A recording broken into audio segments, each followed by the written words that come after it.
नमस्कार साथियों। आज हम वरिष्ठ अध्यापक भर्ती 2025 के लिए इतिहास विषय प्रारंभ करने जा रहे हैं। जो सिलेबस इतिहास का है सेकंड ग्रेड के अंदर, उसका हम एक एक टॉपिक का अध्ययन करेंगे। तो सबसे पहले हम ये जानेंगे कि इतिहास है क्या और इतिहास अध्ययन की आवश्यकता क्यों है अपने को, क्यों हम इतिहास का अध्ययन करते हैं।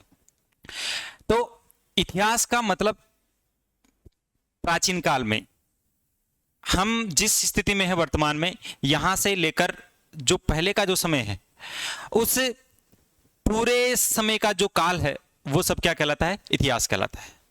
अब हम इस इतिहास के अंदर उन घटनाओं का, उन सभी घटनाओं का अध्ययन करते हैं, लेकिन उन घटनाओं का अध्ययन हम क्रमबद्ध रूप से करते हैं, समय के हिसाब से करते हैं, और ऐसी घटना को हम क्या बोलते हैं? इतिहास बोलते हैं।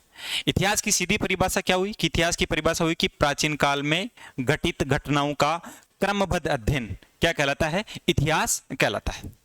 अब इतिहास की हम बात करें तो इतिहास को हम मुख्यतः 3 भागों में विभाजित करते हैं।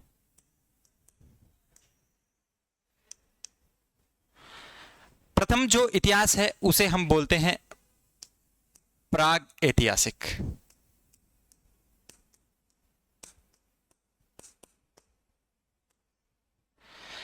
प्राग ऐतिहासिक का मतलब इतिहास जब शुरू होता है, जब पृथ्वी की उत्पत्ति हुई पहली बार, तो उस समय पृथ्वी की स्थिति कैसी थी उसके बारे में हम अध्ययन करते हैं। प्राग ऐतिहासिक का मतलब ऐसा काल जिसके कोई भी लिखित साक्ष्य अपने को नहीं मिलते हैं। केवल इस काल के बारे में अपने को जानकारी मिलती है, इस काल के औजारों से या अन्य कोई दूसरी चीजें हैं उससे अपने को इस काल के बारे में जानकारी मिलती है, अन्यथा इस काल के बारे में कोई भी लिखित प्रमाण नहीं है। तो ऐसा काल जिसका कोई भी लिखित प्रमाण नहीं है, ऐसा जो इतिहास है वो कौन सा इतिहास कहलाता है? प्राग ऐतिहासिक कहलाता है। तो कौन सा इतिहास कि इसके लिखित साक्ष्य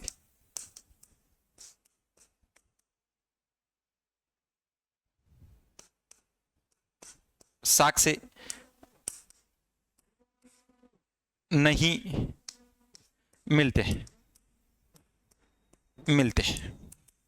जो ऐसा जो काल है उस काल को हम क्या बोलते हैं? प्राग ऐतिहासिक काल बोलते हैं। जैसे हम बात करें तो जैसे कौन सा काल? पाषाण काल। पाषाण काल आपसे पूछा जाए कि पाषाण काल किसका उदाहरण है, तो पाषाण काल प्राग ऐतिहासिक काल का उदाहरण है। दूसरे इतिहास की हम बात करें तो दूसरा जो इतिहास है वो है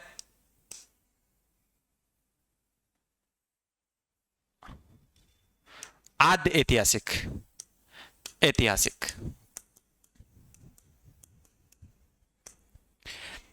आद्य ऐतिहासिक का मतलब ऐसा काल जिसके लिखित साक्ष्य तो मिलते हैं, लिखित साक्ष्य मिलते हैं, परंतु पढ़े नहीं गए। कि ऐसा काल जिसके अपने को लिखित साक्ष्य तो मिले, लेकिन अभी तक इस काल के जो साक्ष्य अपने को प्राप्त हुए वो अभी तक पढ़े नहीं गए हैं। जैसे मान लो हम इस चीज को पढ़ पा रहे हैं, इतिहास को पढ़ पा रहे हैं, तो इतिहास को इस वजह से पढ़ पा रहे हैं क्योंकि हम इस काल की लिपि के बारे में जानते हैं, हम प्रत्येक शब्द का अर्थ समझते हैं, इस वजह से हम इसको पढ़ पा रहे हैं। तो ऐसा काल जहां पर लिखित साक्ष्य मिले लेकिन अभी तक पढ़े नहीं गए हैं, ऐसे काल को हम क्या बोलते हैं? आदि ऐतिहासिक काल बोलते हैं। और इसका उदाहरण कौन सा है? जैसे कौन सी सभ्यता? सिंधु घाटी सभ्यता। आपसे पूछा जाए कि सिंधु घाटी सभ्यता कौन से काल के अंदर आती है, तो सिंधु घाटी सभ्यता आती है आद्य ऐतिहासिक काल के अंदर, जिसके लिखित साक्ष्य मिले लेकिन अभी तक पढ़े नहीं गए।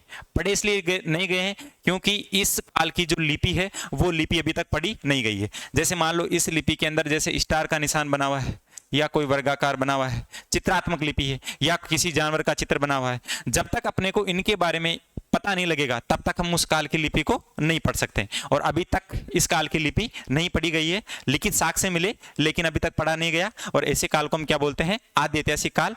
और ऐसा जो उदाहरण है भारत के अंदर वो कौन सी सभ्यता है? सिंधु घाटी सभ्यता।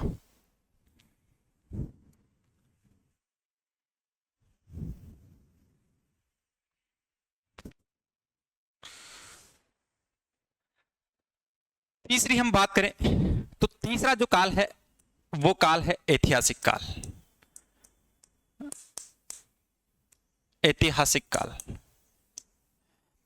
ऐतिहासिक काल का मतलब ऐसा काल जिसके लिखित साक्ष्य भी मिलते हैं और अपने द्वारा भी पढ़े भी गए हैं। तो ऐसा काल जिसके लिखित साक्ष्य मिले तथा पढ़े गए, कौन सा काल कहलाएगा? ऐतिहासिक काल। कि इसके लिखित साक्ष्य तो मिले लेकिन लिखित साक्ष्य के मिलने के साथ साथ इस काल के साक्ष्य पढ़े भी गए। जैसे हम इसके बारे में बात करें तो इसका जो उदाहरण है वो उदाहरण है वैदिक सभ्यता। वैदिक सभ्यता, जो वैदिक सभ्यता है वो कौन से काल के अंदर आएगी? ऐतिहासिक काल के अंदर आएगी। तो हमने तीन काल पढ़े। पहला पढ़ा हमने प्राग ऐतिहासिक काल। तो प्राग ऐतिहासिक काल का जो उदाहरण है वो है पाषाण काल, क्योंकि उसके कोई भी अपने को लिखित साक्ष्य नहीं मिलते हैं। दूसरा काल हमने जो पढ़ा वो पढ़ा आदि ऐतिहासिक काल, जिसके लिखित साक्ष्य मिले लेकिन अभी तक पढ़े नहीं गए हैं। जैसे उदाहरण सिंधु घाटी सभ्यता। तीसरी हम बात करें तो ऐतिहासिक काल, ऐसा काल जिसके लिखित साक्ष्य मिले और अपने द्वारा पढ़े भी गए। तो ऐसी जो काल है वो कौन सी सभ्यता है? वैदिक सभ्यता है। अब वरिष्ठ अध्यापक के लिए जो सिलेबस के अंदर हम बात करें तो सिलेबस के अंदर दे रखा है सिंधु घाटी सभ्यता। तो हम सिंधु घाटी सभ्यता के बारे में अध्ययन करेंगे। तो अपन लिखते हैं सिंधु घाटी सभ्यता, इसके बारे में हम अध्ययन करते हैं। अब ये जो सिंधु घाटी सभ्यता है, ये सिंधु घाटी सभ्यता के अंदर अनेक सभ्यताएं आती है और उन सभी सभ्यताओं को सम्मिलित रूप से हम बोलते हैं सिंधु घाटी सभ्यता। क्यों कि ये जो सभ्यताएं हैं, मुख्य मुख्य जो सभ्यताएं हैं वो सिंधु नदी के किनारे या इस सिंधु नदी के जो सहायक नदियां थी उनके किनारे विकसित हुई। इसी वजह से इसको हम क्या बोलते हैं? सिंधु घाटी सभ्यता बोलते हैं। अब सिंधु घाटी सभ्यता के अंदर हम बात करें तो सबसे पहले हम सिंधु घाटी सभ्यता के क्षेत्रफल के बारे में बात करेंगे कि भारत के अंदर ये जो सभ्यता थी ये कहां से, उत्तरी बिंदु कौन सा था, दक्षिणी बिंदु कौन सा था, पश्चिमी बिंदु कौन सा था और पूर्वी बिंदु कौन सा था। इसके बारे में हम अध्ययन करेंगे कि ये कहां कहां तक फैले होगी। तो उत्तर की हम बात करें तो उत्तर के अंदर एक जगह है, जगह का नाम है मांडा, और ये जो मांडा जगह है यह है जम्मू कश्मीर के अंदर। और जम्मू कश्मीर के अंदर एक नदी बहती है, नदी का नाम है चिनाब नदी। चिनाब नदी, इस नदी के किनारे सभ्यता विकसित हुई और सभ्यता का नाम क्या है? मांडा। ये जो मांडा है ये सिंधु घाटी सभ्यता का सबसे उत्तरी बिंदु था। दूसरे हम बात करें दक्षिण के अंदर तो दक्षिण के अंदर एक जगह है, जगह का नाम है देमाबाद। देमाबाद, ये देमाबाद कहां पे है? तो देमाबाद है महाराष्ट्र के अंदर। यहां एक नदी है, नदी का नाम है परबरा नदी। परबरा नदी, ये जो स्थान है देमाबाद, ये इस सिंधु घाटी सभ्यता का सबसे दक्षिणी बिंदु है। अब पूर्व की हम बात करें तो पूर्व के अंदर एक जगह है, जगह का नाम है आलमगीरपुर। आलमगीरपुर, ये जो जगह है यह है यूपी के अंदर। और यहां पर जो नदी थी, नदी का नाम है हिंडन नदी। हिंडन नदी, ये जो सभ्यता है, ये जो क्षेत्र है, ये इस सभ्यता का सबसे पूर्वी बिंदु था। पश्चिम के अंदर हम बात करें तो पश्चिम के अंदर जगह है बलूचिस्तान।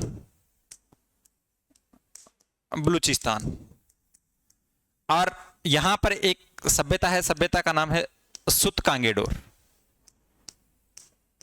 सुतकांगेडोर, ये सुतकांगेडोर इसका सबसे पश्चिमी बिंदु। और यहां नदी की हम बात करें तो नदी है यहां पर दास्क नदी। ये जैसे हम क्षेत्रफल पढ़ते हैं, राजस्थान का क्षेत्रफल, तो राजस्थान का हम क्या पढ़ते हैं? उत्तरी बिंदु पढ़ते हैं, दक्षिणी बिंदु पढ़ते हैं, पूर्वी बिंदु पढ़ते हैं और पश्चिमी बिंदु पढ़ते हैं। इसके बीच का जो क्षेत्र है वो क्या है? सब राजस्थान है। तो उसी प्रकार से ये सिंधु घाटी सभ्यता का पूरा क्षेत्र था। यहाँ सभी जगह सिंधु घाटी सभ्यता के स्थल प्राप्त हुए। अब यहाँ कोई स्थल हो रहा है, यहाँ कोई स्थल प्राप्त हो रहा है, यहाँ कोई स्थल प्राप्त हो रहा है, यहाँ कोई स्थल प्राप्त हो रहा है, यहाँ कोई स्थल प्राप्त हो रहा है, यहाँ कोई स्थल प्राप्त हो रहा है। तो ये जो सभी स्थल हैं ये सिंधु घाटी सभ्यता का ही क्या है, अंग है, पार्ट है। अब यहाँ हम बात करें तो यहाँ एक सबसे ऊपरी छोर पर एक सभ्यता है सोर्तगई, सोर्तगई, और इसी के नीचे एक सभ्यता और है मुंडीगाक, मुंडीगाक। ये दोनों जो सभ्यताएं हैं ये दोनों सभ्यताएं अफगानिस्तान में हैं, अफगानिस्तान। तो ये जो सभ्यताएं हैं ये सबसे कौन से क्षेत्र के अंदर, तो ये वाली जो सुर्तगोई है ये सबसे उत्तरी पश्चिमी की अगर हम बात करें तो सबसे उत्तरी पश्चिमी जो भाग था वो कौन था, सुर्तगोई था, जो कहां था, अफगानिस्तान के अंदर था। तो ये पूरा जो क्षेत्र है ये किसका क्षेत्र था, सिंधु घाटी सभ्यता का क्षेत्र था। अब हम इसके क्षेत्रफल की बात करें, क्षेत्रफल की बात करें तो इसका जो क्षेत्रफल है वो है 13 लाख वर्ग किलोमीटर, वर्ग किलोमीटर। और दूसरे नंबर पर हम इसकी बात करें, आकार की बात करें तो इसका आकार जो है वो है त्रिभुजाकार, त्रिभुजाकार।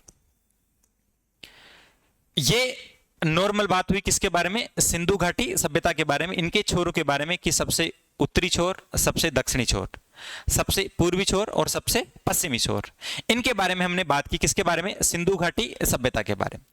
अब हम आगे बात करें कि सिंधु घाटी सभ्यता जो सभ्यता है उसकी उत्पत्ति कहां से हुई।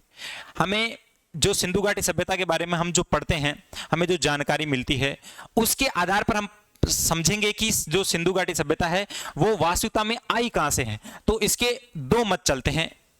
कई जो विद्वान हैं उनका मानना है कि ये स्वदेशी थी और कई विद्वानों का मानना है कि ये क्या थी, विदेशी थी। और यहां से कई बार प्रश्न पूछा जाता है तो अपन उन मतों के बारे में अध्ययन करेंगे।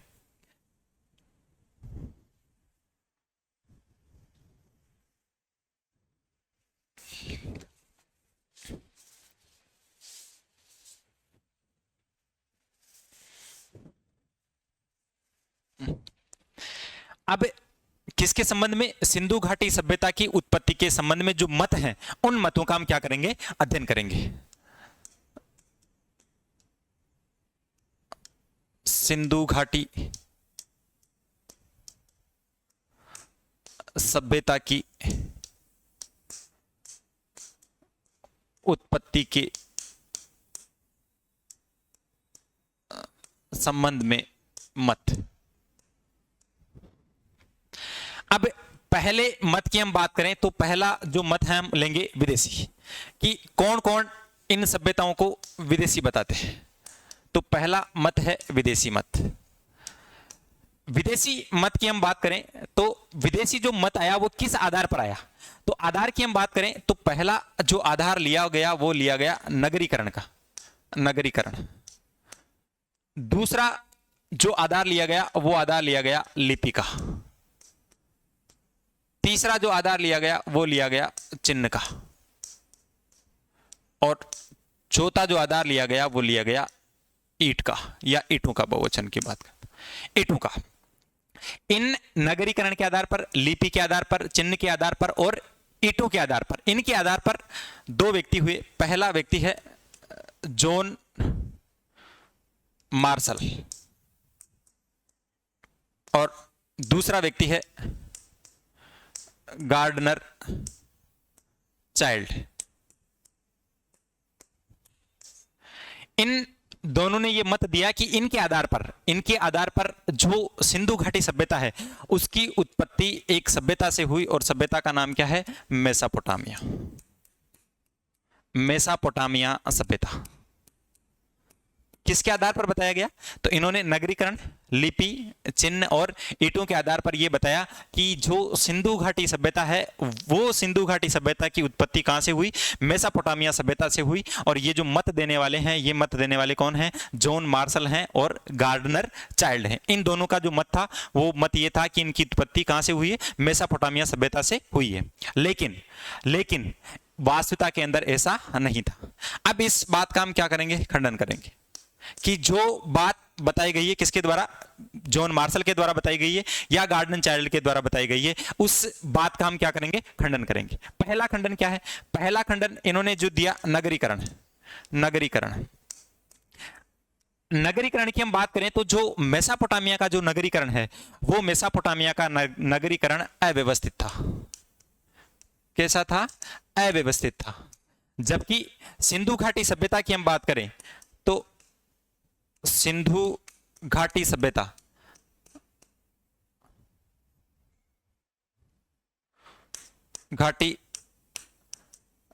की हम बात करें तो यहां का जो नगर नियोजन था वो कैसा था? व्यवस्थित था। हम पढ़ते भी हैं कि सिंधु घाटी सभ्यता की जो सड़कें थी वो एक दूसरे को समकोण पर काटती थी, नालियों का निर्माण हो रखा था।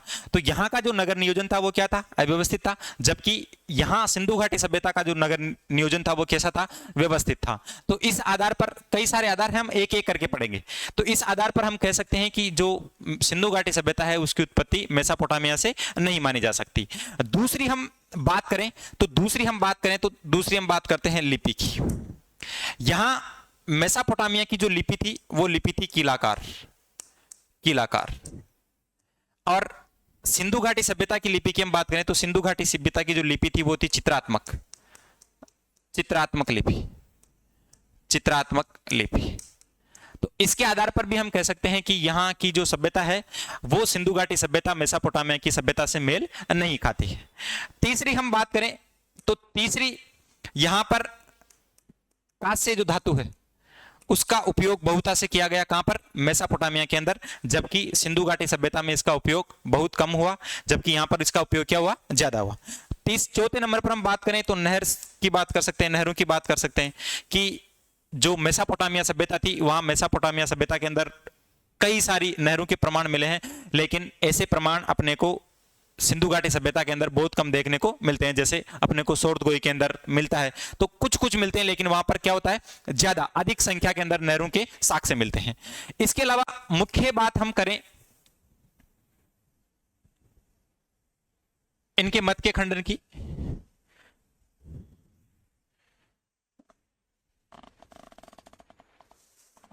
मत के खंडन की हम बात करें तो सबसे मेन चीज जो अंतर है वो है मंदिर। सिंधु घाटी सभ्यता के अंदर कहीं पर भी अपने को मंदिर के साक्ष्य प्राप्त नहीं होते हैं, जबकि मेसोपोटामिया सभ्यता के अंदर अधिकतम संख्या के अंदर क्या प्राप्त हुए?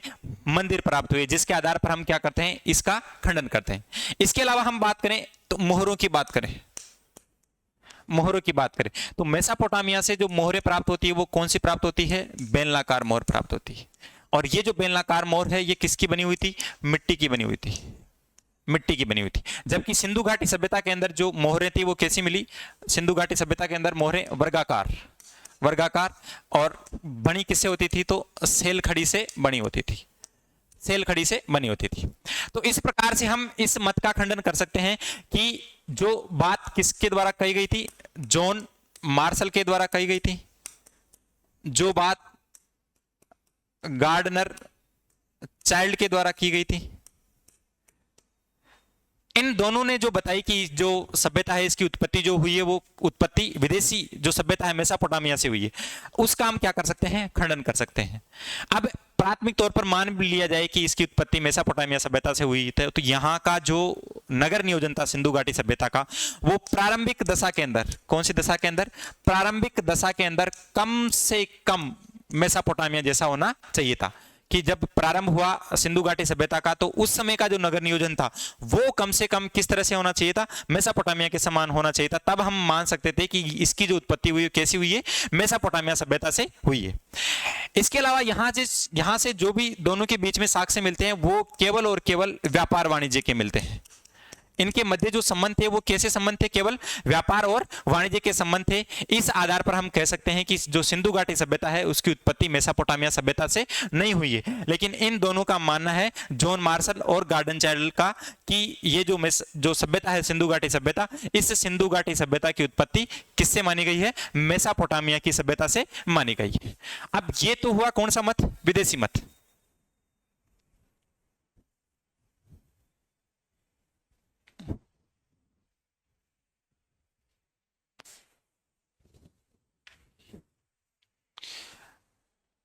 इस मत की हम बात करें तो ये तो हुआ विदेशी मत कि मार्शल और गार्डन चाइल्ड ने बताया कि सिंधु घाटी सभ्यता है उसकी उत्पत्ति किससे हुई है, मेसोपोटामिया की सभ्यता से हुई है, और हमने इसका क्या कर दिया, खंडन भी कर दिया।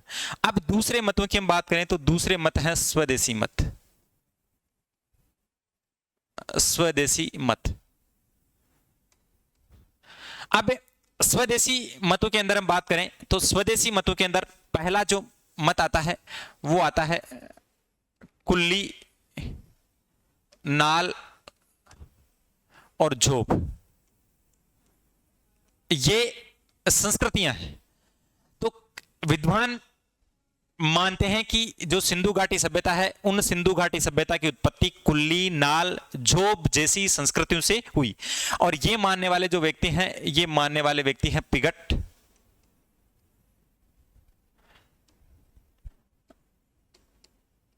रफीक मुगल, डेल्स, फेयर सर्विस।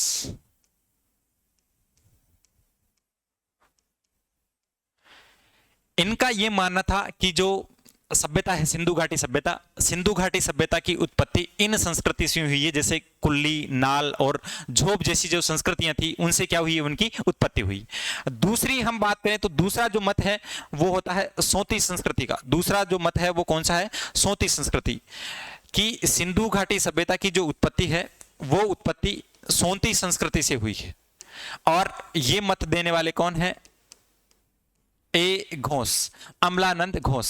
अमलानंद घोष का यह मानना है कि जो सिंधु घाटी सभ्यता थी उस सिंधु घाटी सभ्यता की उत्पत्ति सोथी जैसी संस्कृति से हुई है। पहली बताने वाले कौन है, पिगट हैं, रफीक मुगल है, डेल्स हैं, फेयर सर्विस है। इनका मानना था कि जो सिंधु घाटी सभ्यता उनकी उत्पत्ति कुल्ली, नाल और झोप जैसी संस्कृति से हुई। तीसरा जो मत है वो है आर्य संस्कृति का मत।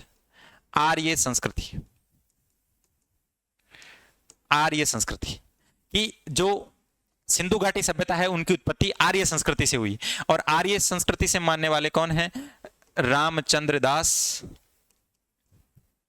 दूसरे हैं लक्ष्मण स्वरूप और तीसरे हैं बीबी लाल। इनका मानना है कि ये जो सिंधु घाटी सभ्यता है वो किस संस्कृति से निकली है, तो आर्य संस्कृति से निकली है। ये जितने भी मत हैं ये कौन से मत हैं, स्वदेशी मत हैं। विदेशी मत में एक ही मत है, जॉन मार्शल का और गार्डनर चाइल्ड का। ये जितने भी मत हैं कौन से मत हैं, स्वदेशी मत हैं। कुल्ली, नाप, झोप जैसी संस्कृतियों से बताने वाले कौन है, पिगट हैं, रफीक मुगल है, डेल्स हैं, फेयर सर्विस है। दूसरा सोती संस्कृति से बताने वाले कौन है, तो अमलानंद घोष हैं। आर्य संस्कृति से बताने वाले कौन है, तो रामचंद्र दास हैं, लक्ष्मण स्वरूप हैं और बीबी लाल है। इसके अलावा अभी भी विदेशी मत और हैं, एक एक मत पढ़ेंगे हम।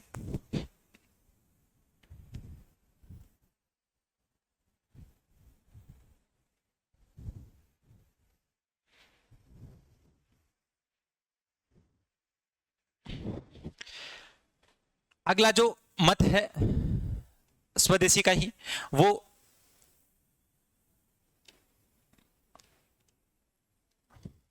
द्रविड़ संस्कृति। द्रविड़ संस्कृति, द्रविड़ संस्कृति से सिंधु घाटी सभ्यता की उत्पत्ति मानने वाले जो व्यक्ति हैं वो हैं राखाल दास बनर्जी। राखाल दास बनर्जी, इनके साथ में सुनीति चटर्जी। इनका मानना है कि जो सिंधु घाटी सभ्यता थी वो कौन संस्कृति थी, द्रविड़ संस्कृति के कारण ही सिंधु घाटी सभ्यता का क्या हुआ, विकास हुआ। ये मानना किनका है, राखालदास बनर्जी का है और सुनीति चटर्जी का है। इसके अलावा इनको ग्रामीण संस्कृति मानने वाले कौन, ग्रामीण संस्कृति या ग्रामीण संस्कृति का ही दूसरा नाम ले तो इसे बोलते हैं बलूची संस्कृति। बलूची संस्कृति। और बलूची संस्कृति जो माना, ग्रामीण संस्कृति जो माना, वो मानने वाली है रोमिला थापर। रोमिला थापर और दूसरे व्यक्ति हैं फेयर सर्विस। इन दोनों के अनुसार ये जो सभ्यता थी सिंधु घाटी सभ्यता, ये कौन सभ्यता थी? ग्रामीण संस्कृति थी। हमने विदेशी मत के अंदर दो ही व्यक्तियों के नाम पढ़े, एक पढ़ा हमने जॉन मार्शल और दूसरा हमने पढ़ा गार्डनर चाइल्ड। वो नगरीकरण, लिपि, चिन्ह और ईंटों के आधार पर इसकी जो उत्पत्ति है वो कहां से बताई? मेसोपोटामिया से बताई। और हमने बाकी जो जो मत पढ़े वो स्वदेशी मत हैं। इनका मानना था कि जो सिंधु घाटी सभ्यता है वो जो स्वदेशी जो संस्कृति थी उससे उसका क्या हुआ? विकास हुआ। तो ये तो हमने किसके बारे में पढ़ा? मत के बारे में, कि कौन सिंधु घाटी सभ्यता को कौन सी संस्कृति या कौन सी सभ्यता मान रहा है। अब इसके बाद में हम बात करें कालक्रम की, कि किस काल के अंदर सिंधु घाटी सभ्यता का क्या हुआ? विकास हुआ। तो हम सबसे पहले बात करते हैं कालक्रम की। कालक्रम, प्रश्न पूछा जाए कि सिंधु घाटी सभ्यता का पहली बार कालक्रम का निर्धारण किसके द्वारा किया गया? तो पहली बार कालक्रम का निर्धारण करने वाला कौन है? John Marshall. सिंधु घाटी सभ्यता का कालक्रम का निर्धारण पहली बार किसके द्वारा किया गया? तो पहली बार कालक्रम का निर्धारण करने वाले कौन है? जॉन मार्शल के द्वारा कालक्रम का निर्धारण किया गया। इन्होंने स्वयं नहीं किया, इन्होंने किसके आधार पर किया? तो अभी हमने पढ़ा एक सभ्यता, सभ्यता का नाम क्या है? मेसोपोटामिया। मेसोपोटामिया। इस मेसोपोटामिया के अंदर एक अभिलेख प्राप्त हुआ, अभिलेख का नाम है सारगोन अभिलेख।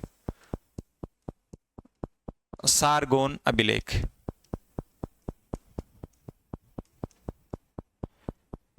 इस सारगोन अभिलेख के अनुसार इस जॉन मार्शल ने सिंधु घाटी सभ्यता का क्या किया? कालक्रम का निर्धारण किया। और इन्होंने माना कि ये जो संस्कृति थी, ये जो सभ्यता थी, इसका कालक्रम था 3250 से लेकर 2750 बीसी, बिफोर क्राइसिस। इस काल के अंदर इस सभ्यता का क्या हुआ? विकास हुआ। ये किसका मानना है? जॉन मार्शल का मानना है। किसके आधार पर? तो मेसोपोटामिया से एक अभिलेख प्राप्त हुआ, अभिलेख का नाम क्या है? सारगोन अभिलेख। और इस सारगोन अभिलेख के अंदर कौन सा काल लिखा हुआ है? 3250 से लेकर 2750। प्रश्न पूछा जाए कि पहली बार निर्धारण किसके द्वारा किया गया? तो जॉन मार्शल के द्वारा। किसके आधार पर किया? तो सारगोन अभिलेख के द्वारा। अब सबसे प्रमाणिक की हम बात करें, वैसे तो कई सारे कालक्रम का निर्धारण करते हैं, लेकिन सबसे प्रमाणिक जो माना गया है, माणिक जो माना गया है वो है C6F14, C614 कार्बन डेंटिंग पद्धति। इसके आधार पर इस सभ्यता के कालक्रम का क्या किया गया? निर्धारण किया गया। और ये जो निर्धारण करने वाले हैं, निर्धारण करने वाले कौन है? डीपी अग्रवाल। डीपी अग्रवाल। और दूसरे नंबर पे हम बात करें तो रोमिला थापर। रोमिला थापर। इनके द्वारा भी इस सभ्यता का क्या किया गया? कालक्रम का निर्धारण किया गया। और इनका मानना था कि ये जो सभ्यता है, ये सभ्यता विकसित हुई 2300 से लेकर 1750 बीसी के मध्य। और सबसे जो प्रमाणिक माना जाता है वो सबसे प्रमाणिक ये वाला ही माना जाता है, डीपी अग्रवाल और रोमिला थापर ने इसका जो कालक्रम का निर्धारण किया वो किया 2300 से लेकर 1750 बीसी। पहली बार निर्धारण किसके द्वारा किया गया? तो पहली बार निर्धारण किया जॉन मार्शल ने। किसके आधार पर? सारगोन अभिलेख के आधार पर। कितना बताया? 3250 से लेकर 2750 बीसी। ये अभिलेख कहां से प्राप्त हुआ? तो ये कहां से प्राप्त हुआ? मेसोपोटामिया से प्राप्त हुआ। और उनका ही मानना था कि सिंधु घाटी सभ्यता की जो उत्पत्ति हुई है वो किससे हुई है? मेसोपोटामिया से हुई है। ये बात हुई कालक्रम की।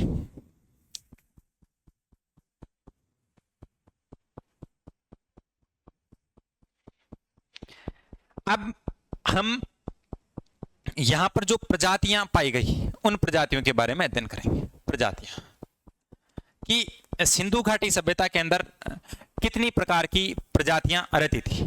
तो यहां पर मुख्यतः 4 प्रकार की प्रजातियों के अपने को क्या मिलते हैं? साक्ष्य मिलते हैं कि सिंधु घाटी सभ्यता के अंदर 4 प्रकार की प्रजातियां थी। पहली हम बात करें तो पहली जो प्रजाति थी वो थी प्रोटोस्टेलाइट।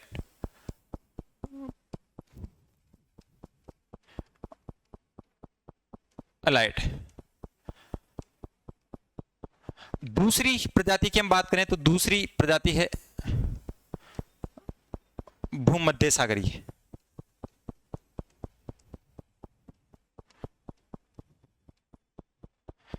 तीसरी हम प्रजाति की बात करें तो तीसरी है अल्पाइन।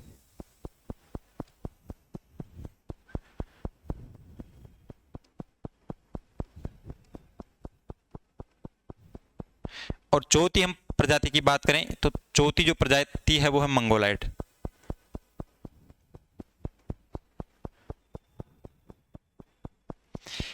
यहाँ सिंधु घाटी सभ्यता के अंदर 4 प्रकार की प्रजातियों के अपने को साक्ष्य मिलते हैं। पहली प्रजाति है प्रोटोस्टेलाइट, दूसरी भूमध्य सागरीय, तीसरी है अल्पाइन और चौथी कौन सी है? मंगोलाइड है। हम यहाँ बात करें तो सबसे ज्यादा जो प्रजाति के साक्ष्य मिले वो कौन सी है? भूमध्य सागरीय। भूमध्य सागरीय। इस भूमध्य सागरीय प्रजाति का संबंध किससे माना गया है? द्रविड़ से माना गया है। किससे माना गया है? द्रविड़ से माना गया है। और इसी वजह से इन द्रविड़ों को ही सिंधु घाटी सभ्यता का क्या मानते हैं? जन्मदाता मानते हैं। किनको? इन द्रविड़ों को क्या मानते हैं? सिंधु घाटी सभ्यता का जन्मदाता मानते हैं, क्योंकि इनका संबंध किससे है? भूमध्य सागरीय से है। और इस सभ्यता के अंदर सबसे ज्यादा जो अगर कोई प्रजाति रहती थी तो वो कौन सी थी? भूमध्य सागरीय थी। और इनका संबंध किससे माना गया है? द्रविड़ से माना गया है। और इन्हें ही इस सभ्यता का क्या मानते हैं? जन्मदाता मानते हैं। बाकी बात कल करेंगे।